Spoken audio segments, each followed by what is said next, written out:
Welcome, everybody, to the Unquestionably Raw podcast. Tonight, we are going around the association. We're going to cover all 15 teams in the Eastern Conference, and we're just going to give some relevant news, kind of some notes and analysis on just kind of where they are, basically since we did this about 2 weeks ago. So we're going to kick it off with the Philadelphia 76ers. Of course, they are last in the Eastern Conference. They're 4-18 on the season, 2-8 in their last 10, including losing 8 in a row. So, going to you, Matt, what are they looking at as far as pace and offensive rating and defense? Okay, pace they are 15th. Defensive rating they're 20th. So that's they're improving. Defensive rating they're 20th. Offensive rating they're dead last. Now, I think some of these numbers, we still got to take it. We don't want to judge too much because we got Simmons coming back in January. Embiid has, basically plays every other game. Okafor's not, 100% yet, with his feet under him and all that stuff. So I think we got to be really, we don't want to judge them too harshly. But you can see signs. They're in a lot of close games. Saric has looked good. Mm-hmm. Yeah. And Stauskas is shown some things. He's had a couple bad games in a row, though. Yeah, he started the last, I believe it's 3 games for them. So yeah, that won't necessarily last just because of injuries have been the case there. But you're right. Stauskas is better off the bench for them. He is absolutely because basically his role, he can have the ball in his hands and also spot up, like he's been doing from 3. So he's been a lot better at that this year. Yeah. Lance, going to you, what are you seeing out of the 76ers? Well, they're pretty much what I thought they would be as far as, not really winning, but at the same time making games exciting. You can watch them, you're like, oh, man, they're horrible. They're bad, but they're not terrible to the point where you can't watch a game because they're not close. They have some close games. They had a close game against Memphis the other night. I believe took them into overtime. Potentially they have the 3 best rookies in the class with Embiid, Saric, and then Simmons. Hopefully he's, a quality player when he comes back. But, they actually have some great potential there. So, honestly, next maybe 3 to 4 years, I think they're going to be something serious in the East. But as of right now, unfortunately, the last probably not the worst team in the NBA. I'm pretty sure it's the Mavs, but they're up there in the worst team. So. And Lance would know about the Mavericks. Yes, and I'm not, and I'm okay with that. Trust me. Yeah, unfortunately for the Sixers this year, for every good that they have, like Stauskas has had a bounce back season, they have a bad. Like Robert Covington's been shooting awful this season. Mm-hmm. So they have to look at the bright spots that they do have. Embiid leads all rookies in scoring, rebounding, blocks per game, and 3-point percentage. His 22.8 minutes put him 4th among rookies. And in that time frame, he's averaging 18 points, almost 8 rebounds, and 2.5 blocks a game. He's the 5th player to hold those averages through 12 games since Shaquille O'Neal did it in 92-93, Dikembe did it in 91-92, David Robinson, 89-90, and Hakeem Olajuwon, 84-85. So, big man, elite company right there. And his per 36 numbers are historic. Yeah, looking across the board, imagine if this Sixers team was healthy with Simmons, Embiid, even Okafor there, having Noel for spot minutes, defending the rim. They'd be a lot better record-wise right now. Looking at Simmons, he's probably coming back around January. And he averaged 12 points, 8 rebounds, and 5.5 assists during the Summer League. Yes, it's Summer League, but it gives you a little bit of glimpse of what he can do. And he'll be able to run the point guard spot when he comes back, sliding Jared Bayless over to the off-guard spot. So as a Sixers fan, I'm definitely intrigued on what happens from basically the trade deadline, all the way to the end of the season, just to kind of get some momentum going for next season. Mm-hmm. So. Pete, question for you. So Simmons, we know he's going to be slot in as the point guard. That will be his position, right? So does Bayless go to the bench, or does Covington go to the bench? Because I think they're going to continue to start Henderson. I think, in my opinion, just based on the shooting slumps of Covington, I would slide up Henderson to the 3 because he can play the small Yeah, forward. yeah. You put Bayless at the 2, and then you've got Simmons at 6'10" playing the point guard spot. So you have a lot of options there. Or you could end up, if you really got desperate for scoring, you could slide, Bayless off the bench. But then that kind of toys with Stauskas' role, basically as a scorer off the bench. So, you have both of them there. And we saw for the one game that Bayless came back before he got hurt and was out again, he ended up, kind of taking a little minutes, and Stauskas rushed a lot of his shots. So I like Sergio Rodriguez in that backup point guard role better than Bayless. Exactly. Bayless is a spot-up shooter, and he can knock it down at a high clip. So hopefully he can kind of play kind of like Isaiah Cannon does in Chicago, where he's coming off the bench. Just hopefully he does a little bit better in that role. So yeah. Moving on to the Brooklyn Nets. They are 5-15 on the season, 14th in the Eastern Conference. They're 1-9 in their last 10 games. What are they looking like as far as stats, Matt? Okay, they are second in pace, 23rd offensive rating, and 29th in their defensive rating. So they're bad all across the board. They play really hard, And in fairness, no Jeremy Lin, no Karis LeVert yet. They've had some injuries, so they have not been at full strength, and they were playing decent from when Jeremy Lin was playing, and Kilpatrick has been a nice addition for this ball club. So I mean, they are who we thought they were, though. So we'll have to see what happens. Yeah, Lance, what are you seeing out of the Nets? He got kicked. He's going to have to jump back in. Okay, so looking at the positives, Sean Kilpatrick, is in the running for Most Improved Player of the Year. Brook Lopez, been shooting it well from the 3-point line, and you can't ask for more because all he's doing is increasing his trade value every game.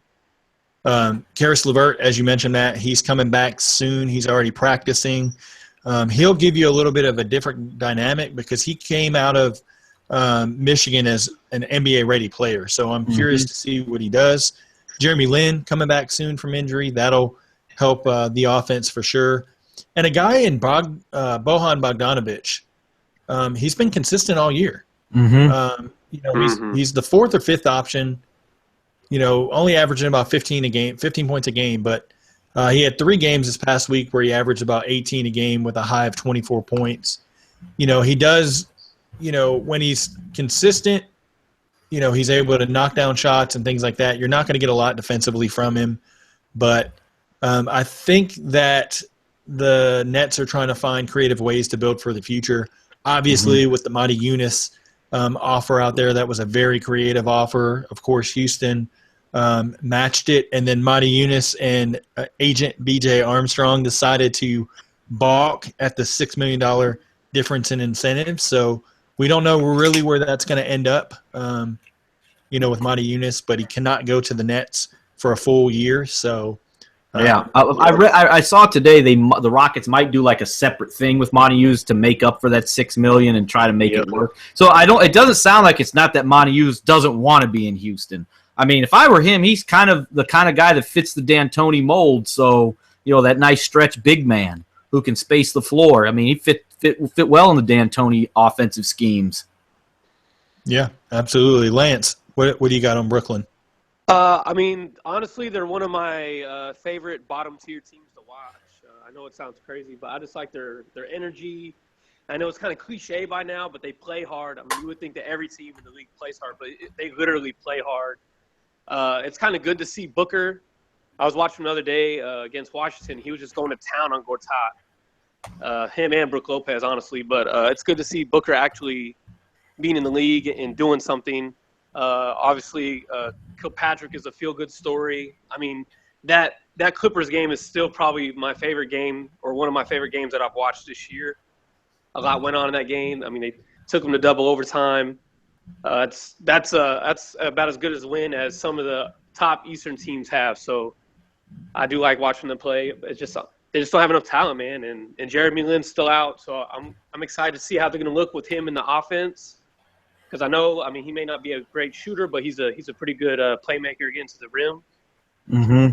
But other than that, I don't really have too much on them as far as statistics, because obviously they're in the bottom of the league for a reason. Yeah. No reason to harp on those. They are pretty much who we thought they would be. Yeah. Exactly. They're going to be the worst team. I think they will have the worst record because and Lance, you may disagree being a Mavericks guy, but Harrison Barnes is better than anybody the Nets have. Yeah. I think that's really the difference. And then if Dirk plays a little bit this year, they got a little more than the Nets do talent-wise. But I will say this. I think they really do need to hurry up and trade Brook Lopez because because his leg, he has issues with his leg. So hopefully he doesn't get hurt this year. But him shooting the three the way he is, it's impressive. And I think they can really get something for him, some type of asset. I don't care if it's late first rounders and a player, just something to add up because I think Sean Marks, I think he knows what he's doing. And you maybe could get a late lottery 13th, 14th pick, mid-first round for Lopez. Yeah, he's looking pretty good, man. And now that people see that he can shoot threes, like nowadays, that's big. So I really think they need to fire on that, like before something happens. Yeah, we got to give credit to Lopez for kind of changing his game up a little. He could always stick to 19, 20-foot jumper, but now he's brought it out to the three-point, which is going to extend his career. Yep. Indeed, especially because he can't really rebound. He's one of those bigs that can't rebound, so why not just embrace going all the way exactly. Back? And I wanted to say something about the Sixers real quick. It was popped in my head earlier, and I forgot to say it, Pete. I think Okafor and Embiid can play together just because of Embiid's ability to stretch the floor. Yeah, you're not going to get that from Okafor, so I think it can work. And Embiid can kind of clean up some of the deficiencies on the other end of the floor too. Mm-hmm. Absolutely. Yep. So I'm sticking with my prediction. By about December the 20, basically a week after Christmas, I think you'll see Noel gone. In some type of deal. I don't know where it goes, but for whatever reason, Noel's frustrated all across the board as far as having to do a rehab assignment, and then on top of that, I'm coming back and there's still not going to be a lot of minutes, but at the same time they can to get the most out of any kind of trade value as well. So absolutely. All right, let's move on to the Miami Heat. Miami 7-14 on the season. 4-6 in their last 10. They're 13th in the conference. What are they looking like as far as numbers, man? Okay, 25th in pace. Not surprising. Ever since LeBron left, they've really slowed the pace down of the games. 24th in offensive rating, 13th in defensive rating. So remember, last time we did this, they were top 5. So they're really slipping. And they're bad. And Hassan Whiteside, he's great defensively, but his attitude still sucks. There are games where you can tell he's just not in a good mood, and they have been injured. No Waiters, Richardson, Dragic has been out. He's back now. Winslow. I mean, this team is they're a mess. They need to just lose and get a good draft pick. Find a way to move Dragic.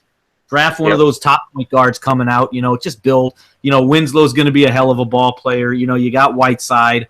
I think Waiters is Alex Campbell. I don't think he's in the chat yet, but I know he'll disagree. But Waiters has been decent for them. He's been pretty good. You have to wonder if he's going to have a role because he's injured. Wayne Ellington come in taking that role. So and Wayne Ellington has really shot the basketball well for them. Yes, very much so. Lance, what you got anything on the fire sale? Fire sale. Sell it all. Who are you? So the only two. Okay, well, Whiteside. I think Whiteside keep Whiteside. Yes, keep Whiteside. But Dragic doesn't make sense on that team. He needs to be on a. Do you keep Winslow? You keep Winslow, right? Okay, no, yeah. Well, the rookie, of course, not the rookie, but the sophomore. Of course, you keep him. But I'm saying, as far as like your I guess the players are getting paid all this money. Like Dragic, I mean, he don't make no sense on that team. I don't know, man. I have a lot of faith in Pat Riley. So them bottoming him out one time. Yeah. Like when's the last time they had a lottery team? Like it's okay for them to be a lottery team this year, especially with Wade leaving, LeBron. Yeah. Once LeBron left, and then what happened with Chris Bosh, I already knew the team was heading for the slopes. You can tell Pat Riley, I don't think he wanted Wade back anyways this year. I think he wants to distance himself from the big three as much as possible. They don't want Bosh back either. No. Which is sad, honestly, because Bosh is a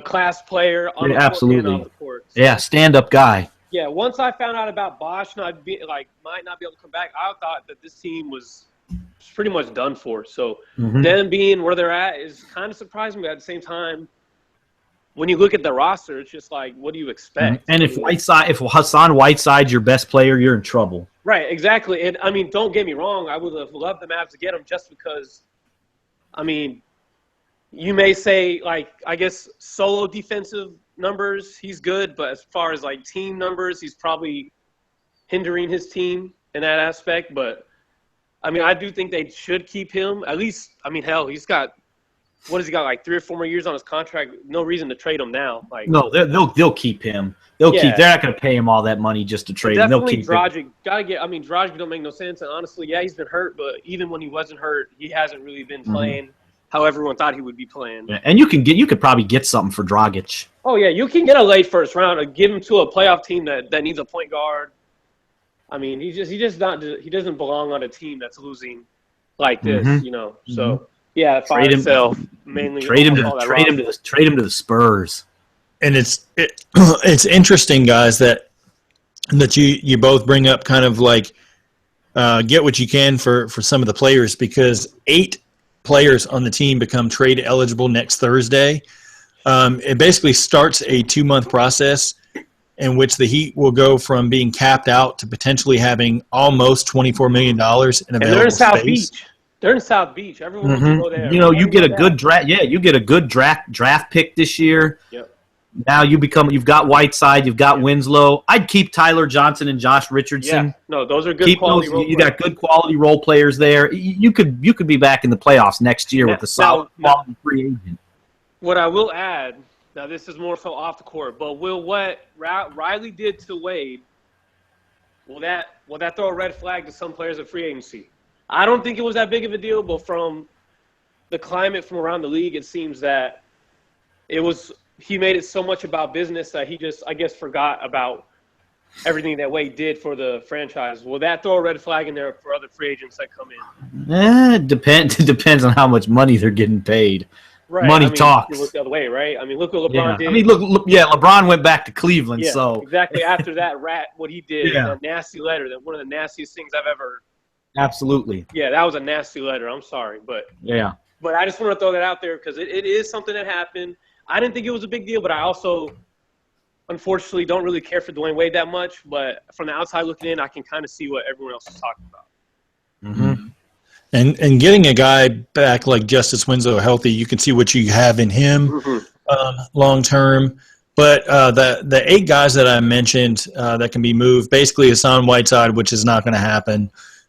Smaller deals in Wayne Ellington, Derek Williams, Udonis Haslem, that's not going to happen. James Johnson, Deion Waiters, Willie Reed, and Rodney McGruder can all be traded as of next week. Now, that doesn't mean that they're going to jump on it and make all these trades, because I think that they want to see kind of what the team looks like heading into that February 23rd trade deadline. And they're not going to jeopardize next summer's $39 million to $43 million in cap space.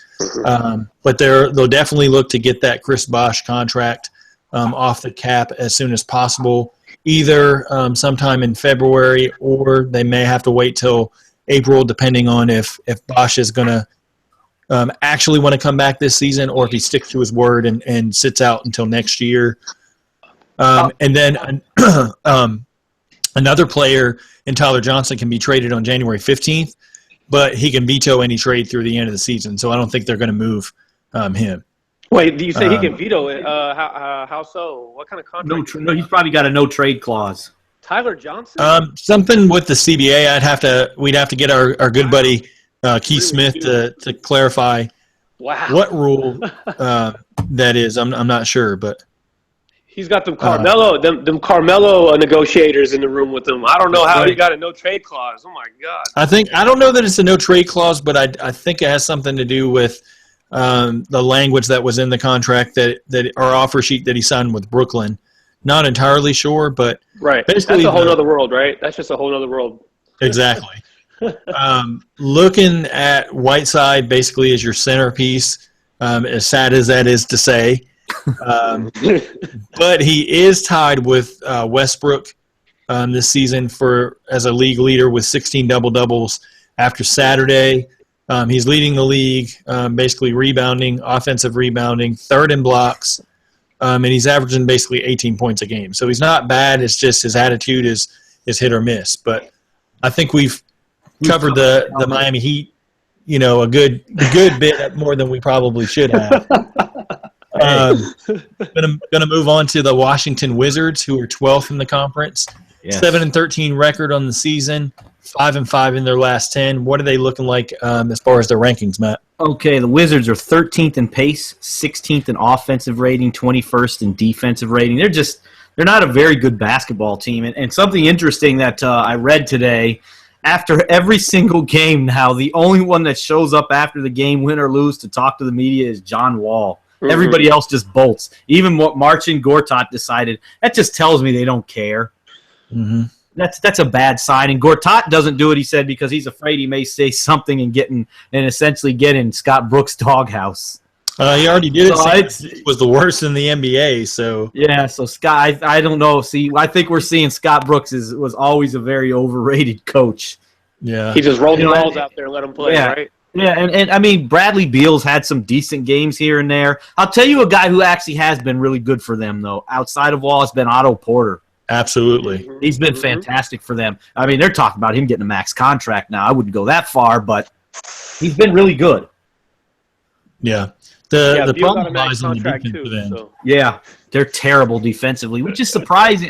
You figure a guy like Kelly Oubre could come in and defend for them, but it just hasn't happened. Yeah, interesting stat. And Lance, I'm going to go to you next. I'm just going to fire this off real fast. Looking at kind of the numbers for the defense, 106.3 points allowed per 100 possessions. Basically, teams, as far as the bench goes, you mentioned Kelly Oubre. Teams are shooting 49.4% against him, 47.7% against Jason Smith. And, Matt, your favorite, Marcus Thornton. Teams are shooting 52.7%. That's the second worst mark among all players in the NBA. Ole defense. He might as well not even be out there. He's terrible. Yeah, it's pretty bad. But Lance, I'm going to go to you. What are you kind of seeing out of the Wizards? But I'm just tired of the disappointment that they bring out every year. Like since they went fifth or sixth or fourth or fifth in the Eastern in the East. They won 42 games. Is it 2 years ago? Yeah. Make the playoffs, and the last 2 years it's just been a downward spiral. And then what made me laugh is when they hired Scott Brooks. And I literally think the only reason they hired Scott Brooks to see if Durant will come. I laughed because I never thought that Durant was going there. Like I know that they pushed the narrative, he's like from the area or whatever, but that does not mean anything. No. But when they hired Scott Brooks, I was like, okay, well at least we'll be able to see what Scott Brooks can do with arguably. I mean, I'm not a top 10 player, but like a top. Man, it's sad. He's a top 25 player. Yeah, and John Wall, and I kind of feel bad for John Wall because I really don't even think that this is all his fault or his fault in general. If it's true with what they say with Bradley Beal and him that they don't get along, why sign that huge extension for Bradley Beal and that he's made out of brittle? I mean, he doesn't play that much. He's hurt, and he's not as great as – I mean, I remember coming out of the draft, they try to compare him to Ray Allen as far as his shot. I don't know about all that. And I just kind of want to see John Wall on a winning team because I know he's a quality NBA player. He may not be top-tier point guard as maybe we thought he would be, but he's still an all-star, and this is a dumpster fire team. I mean, I like Gortat. We see what he can do on a playoff team. I really don't like this team, and I'm tired of them being disappointing because we thought they were going to be on the up and up, and then somehow they nosedive. Mm-hmm. I don't know. Yeah, and basically all they have out of the team, like you said, Matt, is you get a little bit of a sprinkle of Otto Porter in there on the wing to go with Beal, and then Wall. Wall is basically one of the league leaders in steals, and he actually has held his own defensively. But besides him and Bradley Beal and Otto Porter, it's a wash for that team. They're just not getting anything. No, Marquise Morris has been kind of, I wouldn't say an awful fit, but just hasn't fit quite as they thought. And then Andrew Nicholson that came over, why are they not playing him more than Jason Smith? I mean, Jason Smith has been one of the worst players in the league this season. You'll have to talk to the great Scott Brooks about that. Yeah, it just doesn't make sense. Let's ask guys. Okay, if I could just ask a quick question to you, Pete, about you have talked about Otto Porter. Mm-hmm. Now, what is he like? Is he, as far as improving? Is it like his 3-point percentage, or what exactly have you seen from him where you could say he's like the top 3 player on the team? He's definitely top 3 on the team, but his shooting is vastly improved. Even on the defensive end, he's able to hold his own. I believe looking at his defensive ability, teams are shooting. I just had it. Basically, teams are shooting 39.5%. Wow. Against him. So that's not too bad. He's just become a really consistent player for them. Mm-hmm. Yeah. You can count on him every night. 15 points, 7, 8 rebounds, solid defense. He's going to make some open shots. He can put it on the floor a little bit. He's just a solid player. Yeah, he's come a long way from the Shaqtin' a Fool episode where basically it was a controller drop and, like you're playing NBA 2K and he just had a mental lapse. He's been one of the most trustworthy players on that team, and he's actually made Kelly Oubre kind of irrelevant after Oubre, blew up in the summer league. Mm-hmm. Oubre hasn't, translated that much to the regular season. So let's move on to the Orlando Magic, who are 11th overall. They're 10-12 right now, 5-5 in their last 10, but they have won 3 games in a row. They're in a fight tonight against the Boston Celtics. So we'll have to see what happens there. But what are they looking like so far this season? They're 24th in pace, 5th in defensive rating. So Keith and I were really high on this. We thought this would be a great defensive team, and they're showing it. 28th in offensive rating. That's the problem. But they get what? They score a ton of points last night. Vogel changed the lineup a few games back, and it looks like it's working for them. They're maybe figuring this thing out because Keith and I both looked at this team as an 8th seed in the East, and they're looking a lot better right now. That defense is phenomenal. Yeah, absolutely. Biyombo getting inserted in the starting lineup for Vucevic has changed the dynamic there. DJ Augustine brings you offense at the point guard spot. Elfrid Payton had a very good game the other night. They're starting to get a little bit of production from Aaron Gordon at the 3. Ibaka's played, better than expected since struggling early. Right. They still have to figure out they've gotten Jody Meeks back, to provide shooting, so that should help. But they've got to figure out what are they going to do with Mario Hezonja. I pounded on that all season, and I'm going to keep bringing that up because if he doesn't fit for that system because he's not going to play defense for Frank Vogel, then move him to a team that may utilize him. I'll take him on the Sixers. We can definitely use him, and he can play the small forward spot. So he won't steal minutes from Stauskas. But Lance, I want to go to you. What are you seeing out of the Magic? Well, I mean, with Vogel being the head coach, we knew the defense would more than likely follow, and like you said, the defensive rating where they're at. As far as offensive, they don't really have anything that sticks out. I do like the roster. I mean, they have a bunch of quality young players, and I kind of like the move for Ibaka, although some people didn't like the fact they gave away Sabonis and Oladipo for him. But I think they have enough young talent And we got to remind ourselves that this is his first year, still early in the season. We'll be like 20, 25 games in. So I like their roster. It's just right now they're pretty much middle of the pack in the East. I think they will make the jump, but as of right now, I just don't have them, high hopes for them for now. But I do think in about 2 or 3 months that could change and they can move a couple spots up. Yeah, and I think eventually they're going to look as far as the trade market. They've got a couple guys in the final seasons of their deals. Mm-hmm. Jeff Green, Serge Ibaka, of course, Jody Meeks, C.J. Wilcox. And then they've got C.J. Watson, whose 2017-2018 salary is only partially guaranteed. I could see C.J. Watson getting moved for, a small piece, not a major trade. Mm-hmm. I could see Vucevic, because he doesn't like that backup role, getting moved eventually. Yep. Evan Fournier is somebody that, has been, up and down all season, but I think they stick with him, at least another season, kind of see what they can get out of him consistency-wise. And speaking of Fournier, both Fournier, Ibaka, Vucevic, and Elfrid Payton are the only Magic players averaging double figures in scoring. So that says a lot right there. I want to see more out of Aaron Gordon going forward. Hopefully he can kind of pick it up, on the offensive end. But let's go to a team that they've fell face first on the pavement. The Atlanta dive. Yeah. Man, they are number 10 in the Eastern Conference. They're 10-12. They're 1-9 in their last 10. What are they looking like, Matt? 6th in pace, 2nd in defensive rating, 27th offensively. They've just been really, really bad. And I know there's talks. There may be a fire sale with this team coming if they don't turn this thing around, because wow, they're bad. I've seen a lot of stuff on Twitter, people talking about Corver and we got to move him to the bench and it's bad there.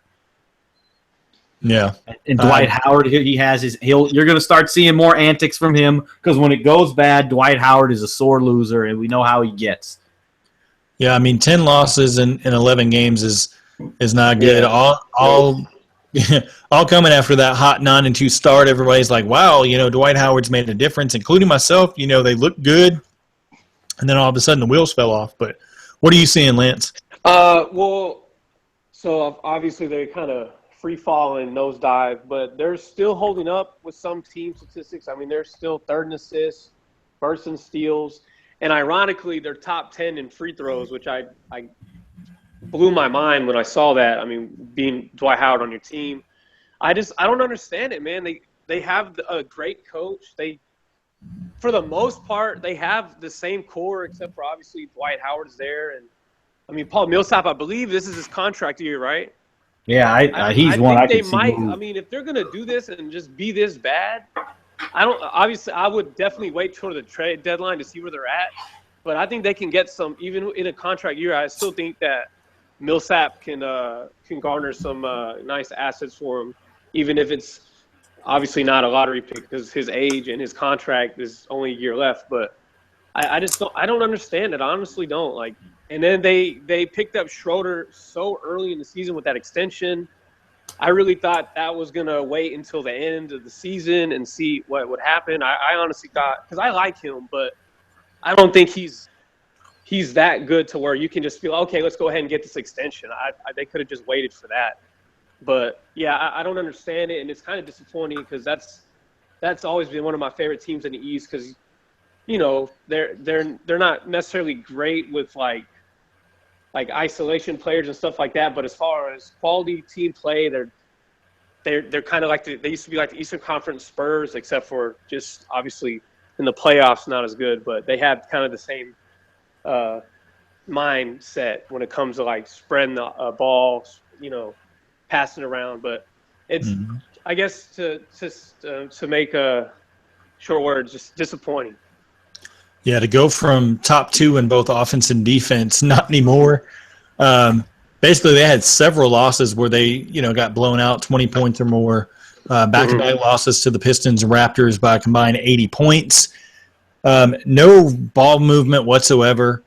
And you know what's big for them? They're not hitting threes. 32.5% from three. Yeah, I mean, as a team. You've got a guy like Kent Bazemore. Yes, he's injured now, but he struggled over his last 9 games, 30 of 106 shots. That's all he's hit, including 10 of 42 from three-point.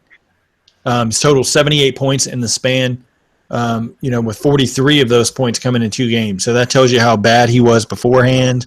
Kyle Korver's been slid to the bench now. Thabo Sefolosha is starting. Tim Hardaway Jr. is getting heavy minutes.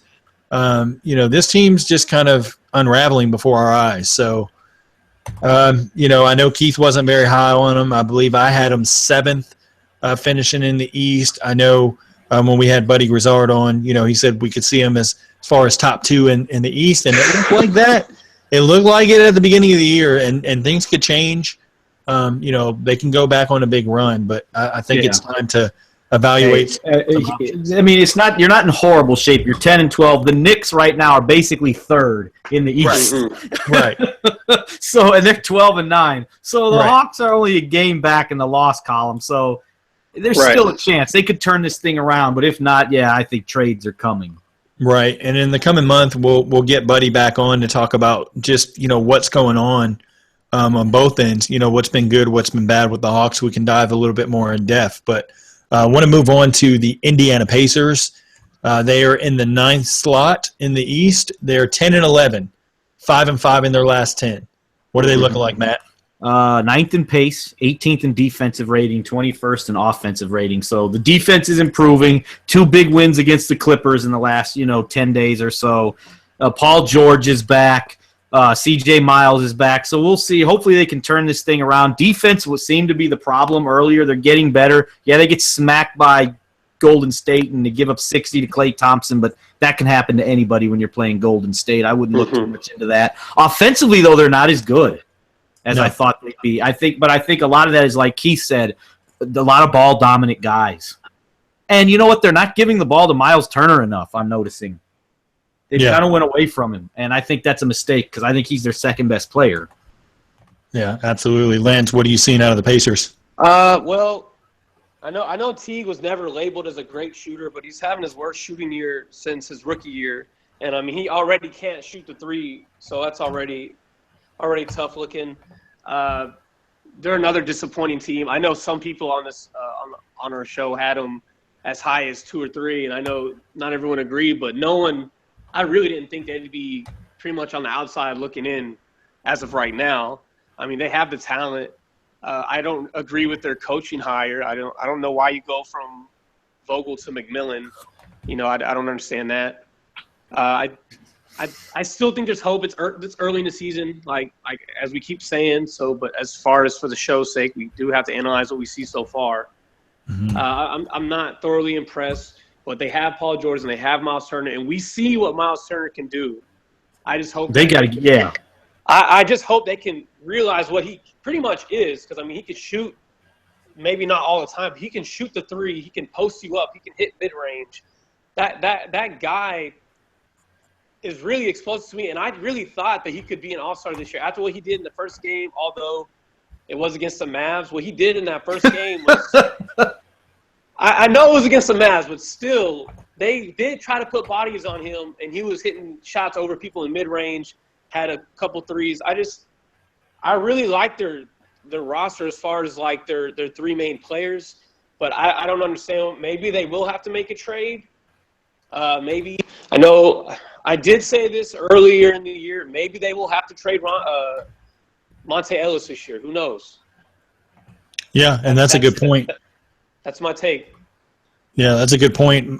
Speaking of Monte, he's not getting 15-plus shots a game, but he's having an okay season. But as far as the type of player he is, he doesn't pair well with Jeff Teague.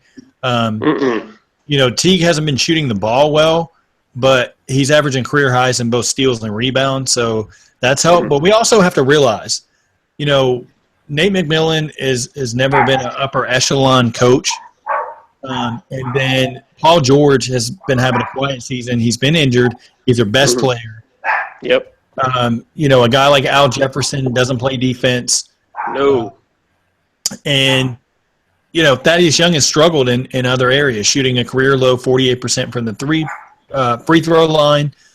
And his scoring average has dipped to 11.8. So, and then on the other side of things, Miles Turner got a hot start, but he's only averaging about 14 and 6, and then 2 blocks a game, which is solid. But you thought he would take a little bit bigger leap than he has this season. So yeah, I think the offense though, they don't give him the ball enough. From the games I've seen, they really don't go to him that much. Yeah. And we did say one of our worries about them, how are you going to share the ball between Teague and Monte? Because both of them are not great off-ball shooters. They're more creators. It didn't make sense from the jump. So that's why I always said Monte should consistently come off the bench. And I know they did have C.J. Miles in for maybe a game or two, but they didn't stick with it. It just does not – the makeup of that offense does not make sense. And it's showing right now, unfortunately. But I think they're just one trade away from just getting back in it. Or just, of course, George has been injured. But I really think a trade will uplift the team and have them playing better. Because there's no way they should miss the playoffs this year. No way. If you're another team in the NBA and you're going for Monte Ellis, it's kind of hard because he is ball dominant. And, he can score. We know that. But, he has to have the right fit to be able to excel. And so I just wonder what kind of market's going to be there. But that's true. He would literally have to be like the main guy off the bench because he's not the type that's going to be able to just stand in the corner. I bet the Kings would take him. The Kings would take him. They tried to take him the last time, didn't they? They wanted him. Yeah, they really did. I'm telling you. Trade him to the Kings. Hey, the Kings will take a bag of shit with fire on it if I gave it to them. So I'm just saying. Yeah. All right, we got the playoff teams now. We've got the Pistons in the A spot. They're 12-11 on the season, 6-4 in their last 10, but in their last 5, they've gone 4-1. So, what are they looking like, Matt? Hold on, real quick. Okay, Detroit. We're 26th in pace, 17th in offensive rating, 4th in defensive rating. So, and we've said this all year. Let's wait to judge him till Reggie Jackson's come back. 4-1. We got Reggie Jackson back now, so I think the offensive numbers are going to go up. And this team's going to be a top 4 or 5 team, I think. They're going to play defense. It's a Stan Van Gundy team. They're going to defend. They're going to shoot threes. They're going to be good. Stan Van Gundy's one of the best coaches in the NBA. They're going to be good.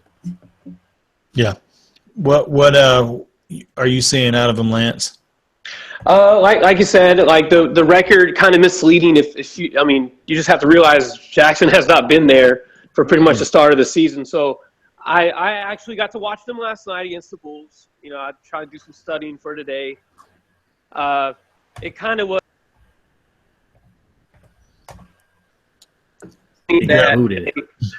Sorry about that. It was kind of disappointing that they even let the Bulls come back like that. Fortunately, they held the lead. Jackson's only been back for 2 games, so I'm not really expecting him to blow up just yet. I do like them. Obviously, Drummond's one of my favorite bigs in the league. I just wish he had more of an offensive game, but there's no doubt of what he can do, rebounding, putbacks. I like them. I definitely see them ended up top 6 in the East. All I'm going to say is give Reggie Jackson some time to actually come back, get back to his game because it's only his second game back. But look for them to be 6th to 5th in the East. That's all I'm going to have to say about them. In the last 5 games, basically they've had the 6th best offensive rating and 113.1 points per 100 possessions. And looking at them, being able to hit almost 50% of their field goals, third best, 44.8% of their threes in that 5-game span. The light bulb kind of turned on, and you can only hope for more explosion from this team as the season kind of moves on. Kentavious Caldwell-Pope will find a shot, and with Reggie Jackson, he's kind of their motor that helps them go. Ish Smith has been marginal throughout his career, has been, done very well this season, kind of as the stopgate for Jackson returning. But a guy that, kind of is the key is Andre Drummond, especially on the defensive end. You look at the numbers, and, he's not that great defensively. He rebounds well, but he doesn't defend very well. So, he's definitely going to have to step it up there. Just as they roll on, I think, just as you said, Lance, they're going to be right there around that 6 seed. So, just to throw in, I'm sorry, I do have some stats that I had studied on. I mean, it is a Van Gundy team, so defensively they're still kind of doing what he would like. I mean, they're third in 3-point percentage as far as like on defense. So that is saying something. Van Gundy preaches for the defense. He also preaches for the 3-pointer, but early on, at least they're holding up in that sense, and look forward to them just being 5th or 6th in the conference, and then go from there. Yeah. 7, we've got the Chicago Bulls, 11-10 on the season, 4-6 in their last 10. Matt, I know this is one of your teams. I know you're, a Knicks guy and you follow the Bulls, obviously. But what are they looking like rankings-wise? 21st in pace, 14th in defensive rating, 11th in offensive rating. You're starting to see them become who we thought they were. They're pretty much dead last in 3-point shooting. They got off to that hot start. This is one of those teams, if they don't defend, they're not going to win a lot of games. Because they're just going to pack with Jimmy and Wade, they're just going to pack that paint in and make them shoot. And, Doug's coming back tomorrow. That's going to help. That's going to help big time with the shooting. But Nico has not been the shooter they wanted him to be. He looks like he doesn't belong in the NBA right now. He's just been downright terrible. Mm-hmm. I mean, Isaiah Cannon's been better than you this year. That's bad. I've got a little stat on both of them, but I'll get to that in a minute. I want to go to Lance first. What are you seeing, Lance? All right, guys. I just want to say out loud, I know on Monday I didn't put him on my top. What was it? Top 10. Top 10 power rankings. Yeah, I didn't put him on it, and then I apologized yesterday. But now, after watching them last night, I take back my apology. They definitely do not belong in any top team category, any of that. Really disappointing.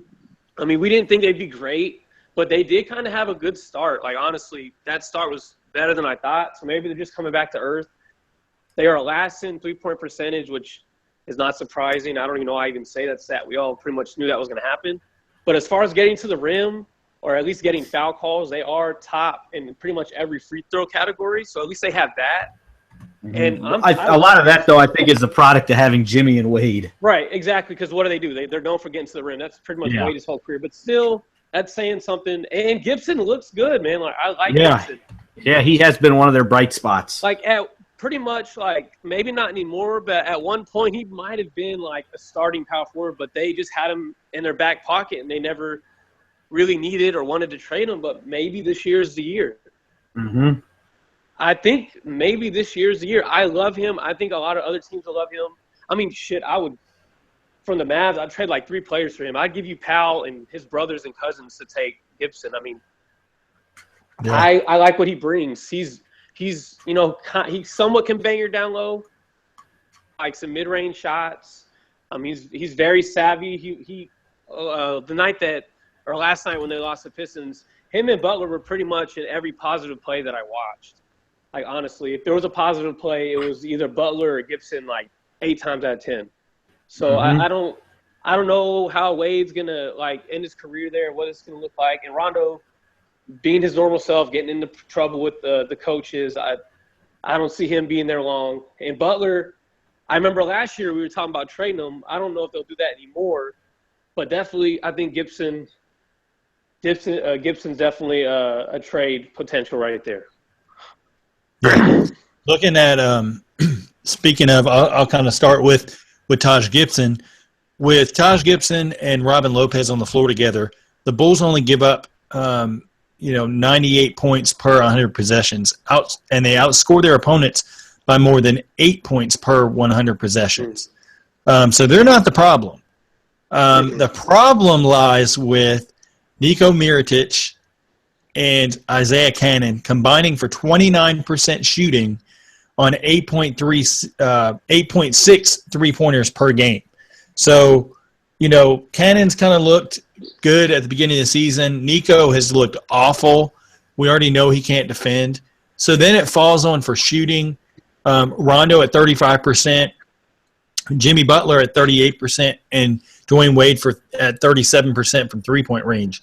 So you take away the three-point shot, on any team, and basically you're able to box them in, and kind of hold this team to a limited offensive potential. So, and then that basically limits Wade because, yes, he can have flashes, of explosion, but he can't do it every game, all game. Nope. So then Jimmy is singled into a lot of ISO situations, forcing some shots. I mean, he's been phenomenal, but when you're basically a one-man show, down the stretch, it's not going to win you a lot of games. And they're right about where, I kind of thought, anywhere from that 8 range to out of the playoffs. I didn't believe this team was going to be second, third, or fourth in the East, and I don't believe it going forward on the season. They just don't have enough. And if I can just say real quick, I'm sorry I forgot Robin Lopez. To me, the best acquisition they got this offseason. Yeah, I mean, basically you trade out Derrick Rose and you get Robin Lopez, and it's worked because they needed somebody that could rebound. And a guy that I did not touch on, Bobby Portis, has actually developed a role, taking Christian Felicio's role as a backup. I'd like to see Portis maybe get some more minutes as the season kind of unfolds. Going to the Milwaukee Bucks, who are number 6. They're 10-9 on the season, 5-5 in their last 10. Mm-hmm. We already know what the big positive is, but Matt, I want to go to what they look like rankings-wise. Okay, hold on real quick. I got sidetracked. Sorry about that. The Bucks, we've got 16th in pace, 7th in defensive rating, and 14th in offensive rating. And defensively, we knew they'd be pretty good. They're very long. Giannis has been great. I don't have to say much about him. The improvement of Jabari Parker, he's making threes, I think, at like a 35% clip, which is big for them. That's really helped. No Chris Middleton, which is going to help once he comes back, maybe at the tail end of the year, but they probably won't get much out of him. Dellavedova does what he does. They've been pretty good, though. Yeah. I mean, basically, if you look at Giannis Antetokounmpo, he's a definite all-star. Yep. Happy belated birthday to him. He turned 22 yesterday. He is younger than 2 rookies in Malcolm Brogdon, his own teammate, and Buddy Hield for the Pelicans. So that says a lot right there. Basically looking at Giannis averaging, 20 points a game, 10 rebounds, 5 assists, almost 3 steals, almost 3 blocks, while shooting 51.4%. From the field. And Jabari Parker's borderline all-star right now as well. Yeah, I mean, they've filled a huge void in missing Chris Middleton. It's just, they're not getting a ton out of, the center spot, which is why John Henson is starting there. So we'll have to see what they do with Greg Monroe. But, Lance, I want to go to you. What are you seeing out of the Bucks? Okay, so I just want to apologize to Giannis. I don't know how I didn't have him in my top 10 players. I just totally overlooked him. I guess it's because he's on the Bucks, and I did have him in my top, the Bucks in the top teams. Just to dive deeper into the defensive stats, though, they are first in three-point percentage as far as defensively. That doesn't really surprise anyone because they have so much length, but at the same time, it's still a great stat to have. They're also first in field goal percentage defensively. So that's just adding on to what we've already been talking about. But it's just nicer to know diving deep down into the stats, what they really mean. But I like him. Jabari Parker, he may not look like right now like the top 2 or 3 pick that he once was, but he's still getting there. And considering the injuries that he suffered, unfortunately, earlier in his career, it's nice to see him actually looking like a high-quality player that can make a difference. Greg Monroe is actually kind of playing somewhat better since they're actually using him now. I mean, it's still not great. I mean, I'm pretty sure they still are going to try to get rid of him, but at least he's not completely useless, and he's kind of seeing the floor now. And he, you know what? I watched the game the other day. he's starting to play a little defense. Yep. Getting in the passing lanes, deflecting balls. He's getting better. And add on to just more. I mean, they have one of the better rookies in Malcolm Brogdon. So, and still, I mean, Chris Middleton is not there, and they're still looking like a quality team. There's even rumors of him maybe coming, but I just don't see that happening. Because I know, what was it, in September he got hurt, was it? Yeah, they're saying if he comes back, it'll be the last week of the season. Yeah. Yeah. So I don't know if you really want to do that. I don't know. Like, honestly, like, you have a great future. It's not like any of these guys are leaving. A lot of these guys are kind of set. So just I think you should just let them not play for the rest of the season, and then see what you can do in the off season. But I still think they make the playoffs without him. Now, of course, I don't think they're going to go as far as they would with him. But I do like this team. I really do. I like watching them. It kills me every day that the Mavs had a chance to draft Greek Freak, and they did. But anyways, yeah, I like them, and I really do look for them to be a top 5 team in the East when it's all said and done. Absolutely. Now, speaking of top 5 teams, we're jumping to Matt's New York Knicks, who are 12-9. Theoretically, you know what? I'm going to go with this though, because there's like a 3-way tie at 12-9. So I know you've got them at 5th. I'm going to say my Knicks are the 3rd. Look at okay. To make it look better, because I predicted 2nd this year. So here we come. New York Knicks, baby. Here we go. But here's the ratings. Here's the ratings for my New York Knicks. 17th in pace, 12th in offensive rating, 27th in defensive rating. They're starting to look really good. Porzingis has been offensively had some stinkers the last few games, but defensive rebounding, it's still there. He affects the game even when his shot's not falling, which is fantastic. Carmelo Anthony's had 2 out of 3 good games in a row. He's starting to turn it around, not jacking so many dumb shots, come and catch and shoot, a lot more catch and shooting. Derrick Rose has been really good for them. Brandon Jennings off the bench, who I've talked to you guys, have said a couple times, I think he's in contention for 6th man of the year. Yep. Joakim Noah finally had a good game. O'Quinn's been fantastic. They've gotten a lot of energy from Hernan Gomez. Kuzminskis has given them good minutes. This is a good basketball team. Mm-hmm. What are you seeing out of them, Lance? I know you mentioned Noah finally had a good game, but keyword finally. Yeah, that's exactly. You got baby steps. I understand, but what they're paying that guy, and they let go Robin Lopez when they probably just could have kept him. And I know that was a part of getting Rose, was to trade Robin Lopez, but it's like cutting your nose off to spite your face. I don't know. I do like that they're on the up and up. I do think it's good for the league when New York is somewhat relevant. And anything to get Porzingis like in the playoffs so I can watch him more, I'm all for. But I think maybe Kyle Quinn probably should get more minutes than Noah. That's just personally what I think. Rose is better.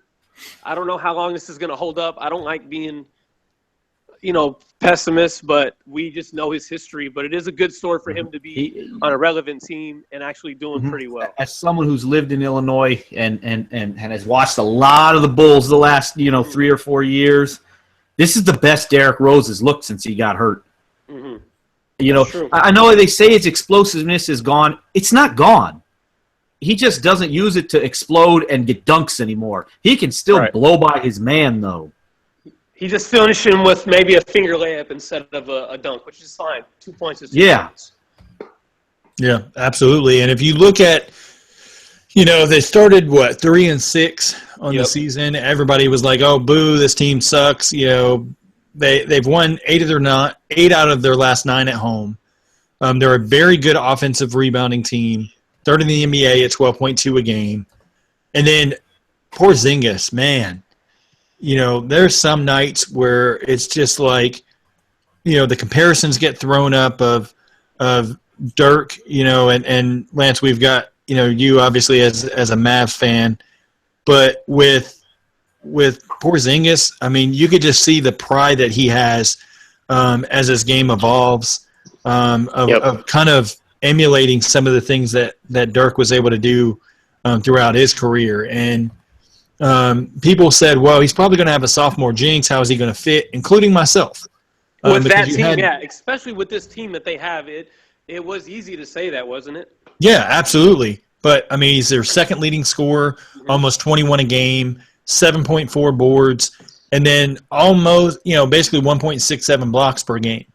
And he does it in a variety of ways. He can get in the post, he can get in transition, he can knock down the three. Yeah, he'll hit you with the dream shake. Yeah, absolutely. And then you've got a guy like Derrick Rose where he shows flashes. I just wish he'd pass more. But you've got guys like Kuzminskis who's shown flashes off the bench. Hernan Gomez has shown flashes off the bench. Kyle O'Quinn has been, consistent throughout the season. It's just Courtney Lee has looked awful. He's been better the last couple games. Yeah, I mean, as a whole this season, him and Noah, it's just you kind of shake your head at, Phil Jackson and some of the things that he says and does. Looking at, basically calling out Melo, saying, well, he holds the ball, stuff like that. You knew that 4 seasons ago that he holds the ball. But, and here's the thing, though. He's done better of it. If you watch the games, like I counted yesterday, like just the opening of the game, he takes like 7 shots in the first quarter, but 5 of them were good shots. He's not hogging the ball. He's taking good shots. I don't mind if it gets down in the shot clock and they throw him the ball, let him do his thing. If you need a bucket, give it to him and let him work. But he's not doing it consistently where he's just hogging the ball and holding it and everybody stands. You're seeing a lot more catch and shoots, coming off a little curl, knocking down shots, and that's why I think his numbers are going to start to improve. I mean, the guy's still averaging 23 points a game. He's been pretty good for him. I think you look a couple games, he'll go. You look at the 4 of 17 shooting games, and you're it's the same Carmelo, but he's playing a lot better. Mm-hmm. And basically as the season goes, I just the only thing that I would say as far as the team, I want to see consistent effort to have Porzingis involved late in games. Yeah. Don't always rely on Derrick Rose to try something off the dribble, throwing something up, or Melo, ISOing. Look for Porzingis a little bit more. Mm-hmm. You know what's really success for them, and it gets a ton of open shots, is that Porzingis and Rose pick and roll. Absolutely. Porzingis is open all the time. Yep. And with Rose, I do want to point out for anybody that's listening, he did, not playing tonight. They're going to do an MRI on his back. So Brandon Jennings is starting, and Jennings, is always able to get Porzingis involved, and has fit very well in that team. So they're not really losing much with Jennings. In fact, they may be you may see he's a little better defensively than Rose. He really hounds you, and he's going to get his teammates involved. He can score if he has to. Yeah, as we all know, he got 55 against Curry as a rookie, so he can do these things. Absolutely. All right, let's move on to the Boston Celtics. The 12-9 on the season, 6-4 in their last 10. I do want to say before we dive into the rankings, happy birthday to Larry Bird. Yes, 60th birthday today. Larry legend. For everybody that's listening that is old enough to actually have seen Larry Bird play, man, that guy was phenomenal. One of the best passing forwards I've ever seen, able to shoot, and his confidence was through the roof. I like, having a strong swagger, and then being able to back it up. So, but anyway, what are they looking at rankings-wise? The Celtics 18th in pace, 17th in defensive rating. They are getting better defensively, which is their calling card. And then offensive rating 9th. We know they can score, but they're starting to improve. They had, they've been a little hit or miss, 12-9. But I think this team will figure it out. They have too much talent, especially defensively. So I think they'll be. I think the rebounding is what's hurting them. They're They're overall 27th in rebounding percentage. So I think that's really what's killing them. Mm-hmm. Lance, what are you seeing out of the Celtics? Well, okay, so I know they are one of the top teams in the East. I still think it's, I kind of did some homework studying on them. They're kind of a suspect top team because they haven't really beat anybody. I looked, they haven't really beat anybody in the West. I know it's really getting into playoffs in the East is just about beating your conference, but it doesn't show me anything as far as like contending wise. If you can't beat any team in the West, like it's of any But here's the thing, though: Toronto hasn't beaten anybody either. That's Yeah. They really haven't beaten right on that. anybody either. But they still have more wins, and they're number Yeah, 2. because Boston has some bad losses. And also, Toronto has people they can go to in the clutch. Yeah. Now, they hit those shots all the time. Maybe not, but at least they can depend on some of these players. Boston is more of a collective team, which I honestly like. It's an ode to the old school teams that have a bunch of players they can hit you with. But except for Isaiah Thomas, I mean, Horford is really not that player that's going to do that for you, although I like Horford. But pretty much any team that he's been on is not a great rebounding team, and they already don't have any bigs that can necessarily rebound. They're bigs, and some are skilled that can shoot, but they're not really bangers or getting boards. Avery Bradley is averaging a career high in 17 points, which is a good sign. He's one of their better defensive players. And after seeing him hurt his leg in the playoffs, I believe it was last year, it kind of scared me, but it's good to see him back. Of course, Isaiah Thomas is one of the funnest players to watch in the league. I still think they're going to be a top playoff team, but right now they're top in the East, but it's kind of like suspect. I think anybody who they play in the first round can beat them. Right, is because they don't really have anybody that has like a killer instinct offensively.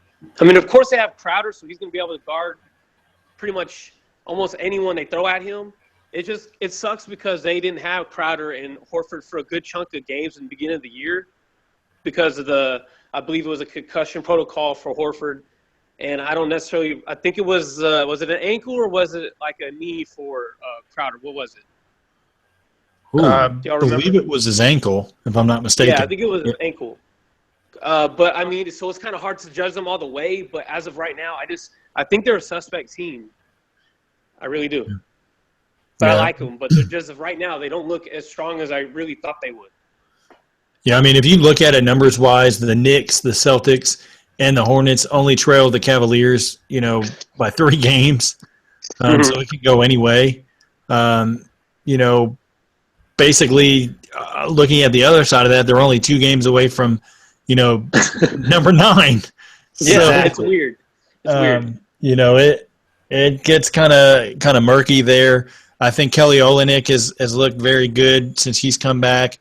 Horford has looked well, but Danny Ainge is always looking to pull the trigger on a deal, and I think that one will probably come somewhere late December, early January. May not be a blockbuster blow-up deal, but, some pieces might get moved around just to kind of shore up the bench play a little more. Now, Pete, I'm going to ask you this because we were talking about Monte earlier. What do you think about Monte coming off the bench? Absolutely not in that off the system. bench. Not in Brad Stevens' system. I just don't like it. He doesn't pass enough to kind of be an asset. If you look at last season, they had Evan Turner. He was the perfect guy for that offense because he was able to have the ball in his hands, but he was able to create for others. So not a team that I would want, Monte on, and I don't know that Brad Stevens would want that headache. And looking at Monte Ellis, would he really accept a bench role behind a guy like Avery Bradley? Yeah, that's the problem. But going to the Charlotte Hornets, they're 12-9 on this early in the season, 4-6 in their last 10. What are they looking like rankings-wise? 14th in pace, 10th in defensive rating, 13th in offensive rating, and I don't think I had the Hornets in the playoffs. So that the fact that they're third, even though, like you said, they're a few games from being ninth, they're kind of becoming that team I think that I thought they'd be. When they got off to that nice little hot start, I was kind of surprised because I didn't think they were going to be that good. So I think they're starting to become who they're going to be. Yep. Yeah, absolutely. What do you think, Lance? I like them. I mean, they came out way too strong, and I think they're kind of coming back to earth, but they're still. They always were. They had pieces where okay, they could actually do something. But Kemba Walker is really, I mean, he's coming into his own this year, and it's actually good to see Michael Kidd-Gilchrist healthy because I know he's been having, I believe, shoulder issues for the past 2 seasons. I like him. I always liked Nicholas Batum. I don't know. Once they get into the playoffs, I know last year. I mean, they were like a win or 2 away from Was it the Heat that they were about to beat? Yeah. I mean, they they went were Game honestly 7. a win or two, like a win away. I think they went to 7 games, right? Yeah. They were a win away. And honestly, Dwayne, if it wasn't for Dwayne Wade, out of all people hitting that three and getting on fire one of those last games, I mean, They they take probably the would have advanced. they would have. Yeah. So, I mean, I've always liked them. I just don't know if I can trust them to really push it and do that Toronto step and go to the Eastern Conference Finals. Mm-hmm. But this is definitely the year that Kemba Walker should be an All-Star. I don't give a damn. He needs to be an All-Star. Oh, he'll definitely be an All-Star. He needs to be an All-Star. They'll be a playoff team probably still. Yeah, and that he'll be an All-Star. I really like him. I mean, I like the team in general, and I like the coach because he's old school in the sense that he really harps on defense, and and pretty much they're kind of showing up to what he likes to do as far as defensive schemes and things of that nature. But here's a stat for you right now that I just saw on the screen. Joakim Noah is shooting 24% from the free throw line. Yeah. Well, I mean, there we go. See, I'm telling you. Yeah. I mean, I don't know. Robin Lopez was just fine with me, and he's a little younger than Noah is. So. Yep. Interesting. But yeah, I do like the Hornets. I definitely think they're going to finish top 3, maybe top 4 in the East. I think it's going to be between them and Boston who gets that 3rd spot. Hopefully they can kind of get some of that magic back that they had in the beginning of the season. But definitely my main take is Kemba Walker has to be an All-Star this year. I'm going to be really disappointed if he's not. If he gets Damian Lillard, I would be disappointed. He better not get snubbed. Yeah, Kemba Walker shooting 41.4% on 6.7 attempts per game. Absolutely been the leader on this team. What's been a little bit troubling is some of the injuries there. Marvin Williams went down. Jeremy Lamb missed some games. And you don't have Jeremy Lin off the bench. You've got Ramon Sessions now. So, kind of that next guy up off the bench takes a little bit of a hit. Marco Bellinelli stepped in well shooting the ball this year. They're going to be right in that slot of the 3, 4, 5 range as the season goes. Steve Clifford's too much of a good coach, especially defensive-minded, as you said, Lance, for them to fall too much. But want to move on to the Toronto Raptors. They're 14-7 on the season, 7-3 in their last 10. What are they looking like, Matt? Okay, the Toronto Raptors, they are 23rd in pace. They're 2nd in offensive rating, 16th in defensive rating. So, I mean, but like I said, I mentioned a few minutes ago, they really haven't beaten any elite teams yet. So and the East is not looking so strong. You got Boston, New York, and these teams all tied for 3rd, and you got Toronto sitting at 2nd. I mean, they don't look to me as a team that I'd be scared of in the playoffs. They kind of like Atlanta a couple years ago. Yeah, they won 60 games, but nobody was scared of them. Nobody thought they were going to the finals. Toronto seems like one of those fake contender teams to me. They're not getting to the finals unless LeBron James gets hurt. And even then, I don't think the Raptors would make the finals. I don't think. I'm just saying, not that they would play Cleveland. I don't think they'll make it to the conference final this year. Ooh. They can be beat. I think they can be beat. I don't have them in the conference final. They're going to get knocked out in the 2nd round. Oh, well, that's interesting. Really I'm not buying it. I mean, I'm honestly not buying it. I'm not like, even when they won the 2 games against Cleveland, I was never scared. Like in the East, I was never worried like, oh my God, like LeBron and them might lose though. I was just like, that's fine. They're probably still going to end up losing. But I will say DeRozan is averaging career high in points, also in field goal percentage, the best that he's shot since his rookie year. And of course, in his rookie year, he didn't shoot as many shots as he is now. So that is saying something, especially for a guy that cannot shoot from 3 for crap. He's still shooting pretty decently everywhere else. I know he's like one of the guys that are keeping the mid-range game alive. Him and Monte Ellis pretty much, but obviously DeRozan on a larger scale is doing it better. But I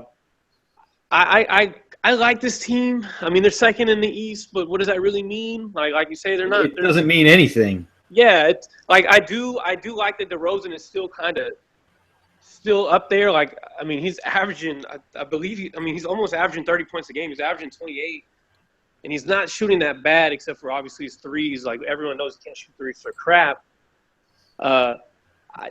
It's just like once we got to this point at the East, it's just like it's sad that we pencil in Cleveland every year, but there's a reason why we pencil Cleveland in every year. I mean, they have LeBron James. Anywhere that LeBron goes, he's going to make that conference, or at least make the Eastern Conference like almost irrelevant to the point that no one really gives a crap who, you put against them. Cleveland's going to win, except for the Pacers a couple years ago, and we all saw how that went. I mean, it didn't last long. Yeah. So, I like them. I'm happy that DeRozan is still shooting pretty good, considering that everyone thought that he was just going to really, really like plummet because he shot way too well in the beginning. But they're second in the East to me. I think they will finish second. I just don't. I kind of think they're going to go to the conference finals, but like Matt said, I wouldn't be surprised if they don't. But yeah, I guess I like them just because they're second in the East, but at the same time, it's just like second in the East. Yeah. I think looking at Lowry and DeRozan, obviously they set the tone on what the Raptors are going to be able to do. It's interesting to me because Nick Nurse, which is one of the assistant coaches for the Raptors, said that they're going to determine game by game on what Valanciunas' role is going to be. I think, you can do a lot of damage getting him going, early in games, especially with, Pascal Siakam just there to kind of be the energy guy, both offensively and defensively. So he's not going to look to score. So you can dump it down low to Valanciunas and let him go to work. They're not getting a ton out of their bench. Corey Joseph looks, marginal compared to last year. Patrick Patterson struggled all year. And the only bright spot is Terrence Ross. And basically Nogueira kind of coming into his own off the bench, but he doesn't play enough minutes consistently to, kind of have an effect, on a game-by-game basis. They're not going to scare anybody come playoff time. No. Two in the East is basically, if the playoffs were to start today, you'd have Chicago against Toronto.